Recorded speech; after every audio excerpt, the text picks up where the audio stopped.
Hello, if you're watching this, it's because we didn't manage to get the Skype connection to work, and you've just seen my film, The Women of Fukushima. The film was shot in the month of June 2012, together with two of my collaborators, Jeffrey Josan and Ivan Kovac. We were all living in Tokyo at the time of the earthquake, and we were all involved in news coverage in the days that followed the disaster. And we saw this circus of journalists arrive from all over the world and watched as journalists alike all kind of fumbled through trying to make sense of what was happening in the nuclear accident. And the local authorities told us that everything was under control, but the foreign press were kind of leaning towards Armageddon. So being in the middle of this was really quite troubling. And social media became the kind of best way to get information and stay in touch with people, and it became a really powerful tool for checking and cross-checking claims about radiation and learning about what was actually happening at the Fukushima site. So Ivan and Jeffrey and I, some months later, we all ended up working on another film called Stories from Tohoku, which has only just recently been released, and if you get to see that, then I would encourage you to see that.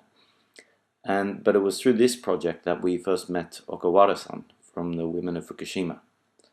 So it was already over a year after the actual disaster, and the news about the cleanup and the conditions were sort of being less and less reported on in the main press. The people who'd been displaced were feeling kind of forgotten, living in temporary homes or having moved to other parts of Japan, and there were stories coming of the elderly literally just dying from despair and young people moving away. This phrase came to be, that was a phrase, atomic divorce, which was sort of describing the cost that was happening amongst families that were being torn apart between having to choose between going somewhere to be safe with their kids or to stay with their homes and livelihoods and maintain the lives that they'd had before. So in light of all this, we went to see Okawara-san again to interview her for our own project, Women of Fukushima, and we wanted to include other members of their group, Women of Fukushima, who were spread all around the Fukushima prefecture. And we felt that their voices were kind of missing from the national conversation that was going on in Japan. And we had the skills and time to think that we could make something that would give them a chance to present their views and put it online and distribute it through social media. And that would be, for us, that would also be a contribution to what was happening in Japan. So anti-nuclear groups were generally not given much of a voice at that time. Probably still not. TEPCO is one of the biggest supporters of NHK, the main national broadcaster, and journalists who were kind of dissenting voices were losing their jobs or not getting, having to basically walk away from their jobs if they chose to take that line. So social media made it easy for us to do our work, and we weren't sort of Japanese or beholden to the Japanese media in any way. But we were still living there and on the inside, so we did that. We wanted to capture the mood in Tokyo at the time. The protest movement then was probably at its peak, from what I understand, and you could feel the kind of anger and frustration, and this enormous divide between what people wanted to see happen and what the politicians were actually doing. So it really kind of solidified my impression of Japan that there's this very enormous old money and old kind of power base that really kind of run industry and politics. And everything is built up around this very centralized model, so even the generation of power is all very centralized.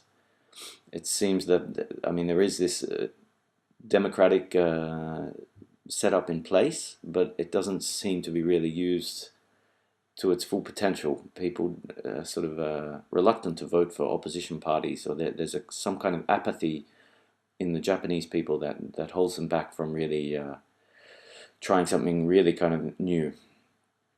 There also seems to be this feeling maybe that for a lot of Japanese people everything is kind of beyond their powers. The whole issue is kind of too much for them to deal with. Or I'm not quite sure if I'm defining it properly, but I got that feeling there.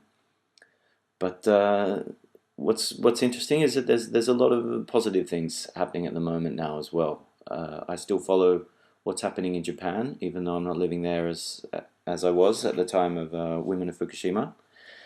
But I've seen some really interesting and encouraging things happening there, which also some not exactly good news, but progress happening at the Fukushima site. The fuel pool over reactor number 4. I don't know if it's completely empty yet, but all of the spent fuel has been removed, and this was really of enormous concern over the last couple of years. But they've managed to remove all that fuel, and I think the workers should absolutely be applauded for being able to do that. And also a lot of investment in solar has been happening in Japan. A lot of it is still not off the drawing board yet, but it's really promising what's happening there. Wind power, they found, is very realistic for Japanese energy production, and geothermal energy has huge potential in a country like Japan that's living right on top of volcanoes and all kinds of hot magma. So if they can manage to get through the development of that kind of energy, they could become electricity exporters, which would be of enormous benefit for Japan. So on the other hand, unfortunately, nuclear plants have been given starting to get the green light to restart. But there are also changes in the law, from what I understand, that are going to separate the generation of power from the distribution of power.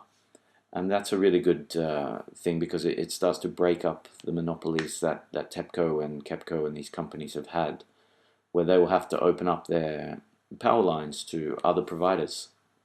And then we're getting more into what's happening kind of in Germany at the moment, that individuals and small governments are investing in solar, and they can then sell that solar all throughout the country. And this is a really kind of disruptive business model that I think is really interesting, and I hope that it can maintain its momentum. Even a housing company in Japan, Daiwa Housing, has started to use this model as part of their projects to build houses, where they'll include solar, and they will people who buy a house will be able to also generate electricity and sell it back to the market. Germany is a really good example of this. I'm sure you're aware of that, but even the power companies there are realizing that they're going to have to change and adapt their business model to become more like service providers, looking after the grid rather than this centralized generators of electricity. So I think it struck me that the kind of activism that can really be disruptive is if individuals can really just invest in renewable energy in whatever way they can. If it's by installing solar on your own house, or supporting some kind of community solar project in your country or overseas, the more renewables that can get installed just means the less likely we need other forms of power generation, hopefully. So what I would like to see personally is that some of these really old nuclear plants are actually properly shut down and decommissioned. That Japan particularly sets a line in the sand, and any plant that's over a certain age is actually left out of the grid from now on, and that won't be restarted. And then, even though there are newer plants being built in China and India and in Poland and Finland and France, the more renewables that can be developed at the same time will change the cost kind of balance of the whole game. So hopefully that will make these newer plants less feasible, and possibly even force some of them to be abandoned. We can keep our fingers crossed. But the final issue that's really of concern is of course nuclear waste, and that there's still no effective way of dealing with it, and that there hasn't been any huge advancements going on there, but we're still generating a lot of this waste. So I hope that that issue can be made big enough in the public mind to make people aware that as a ongoing form of power generation, nuclear is kind of creates more problems than it's really worth. We're just not factoring those costs in properly yet, but we need to. So thanks for watching my film, and good luck with all of your activities in Poland. Thanks.